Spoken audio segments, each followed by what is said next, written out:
1944 साली सांगली जिल्ह्यात छोट्या गावात जन्म होतो. पोराला लहानपणापासूनच खेळाची आवड असते. गावातल्या कुस्त्या बघून तो मुलगा सुद्धा एकलव्यासारखी कुस्ती शिकायला आणि खेळायला चालू करतो. 1952 मध्ये खाशाबा जाधव जेव्हा ऑलिम्पिक मेडल जिंकून आले होते तेव्हा त्यांचा भव्य मिरवणूक सोहळा पाहून या 8 वर्षाच्या मुलानं सुद्धा असं ठरवलं की मी सुद्धा एक दिवस ऑलिम्पिक मेडल मिळवणार. पण खाशाबा यांच्याप्रमाणे योग्य संधी आणि साथ न मिळाल्यामुळे त्यांची कुस्ती मागे राहिली. पुढे तो मुलगा आपल्या इंडियन आर्मी मध्ये भरती होतो. तिथं बॉक्सिंगची आवड निर्माण होते. 1965च्या भारत पाकिस्तान युद्धात त्याला गोळ्या लागतात. पुढे खेळायला जमून का नाही यावर प्रश्नचिन्ह उभं राहिलं जातं. पण ह्या जिद्दी पोरानं तिथूनही उभारी घेत आपला मोर्चा स्विमिंग आणि बाकीच्या खेळाकडे वळवला.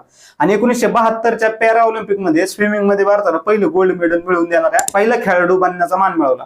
आणि आपलं स्वप्न त्या मुलाने पूर्ण केलं. त्या मुलाचं नाव म्हणजे मुरलीकांत पेटकर सर.